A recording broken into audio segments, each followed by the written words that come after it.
प्रश्न है, खेल में प्रत्येक खिलाड़ी 100 अंकों से शुरू करता है। प्रत्येक दौर में एक खिलाड़ी अंक हासिल करता है या खो सकता है। 5 राउंड के बाद एलिस के 130 अंक हैं, बॉब के 90 अंक हैं, चार्ली के 120 और डेविड के 110 अंक हैं। यदि डेविड ने पहले 3 राउंड में 30 अंक प्राप्त किए तो अंतिम 2 राउंड में उसने कितने अंक गंवाए।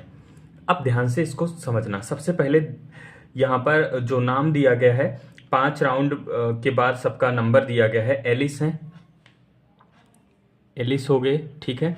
उसके बाद दिया गया है बॉब, दिया गया है बॉब, चार्ली दिया गया है, ठीक है, और डेविड दिया गया है, ठीक है। अब ये नाम हो गया। 5 राउंड के बाद सभी ने 100 से शुरू किया। सबके पास अभी अंक कितने हैं? 100 हैं। 100 अंक सभी के पास हैं। ए पॉइंट क्लियर हुआ। सभी के पास कितने अंक है? तो आपने कहा सभी के पास 100 अंक है, ठीक है।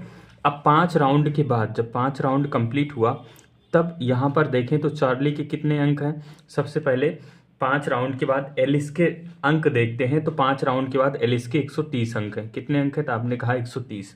बॉब के 5 राउंड के बाद कितने अंक हैं? तो बॉब के जो है 90 अंक है। कितने हैं भैया? 90 अंक है, ठीक है। आगे दिया गया 5 राउंड के बाद जो चार्ली के 120 अंक है, चार्ली के 120 अंक है, 120 अंक है।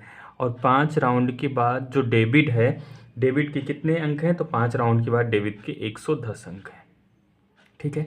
अब इतने पॉइंट के बाद आगे दिया गया है पहले 3 राउंड में डेविड ने 30 अंक प्राप्त किए।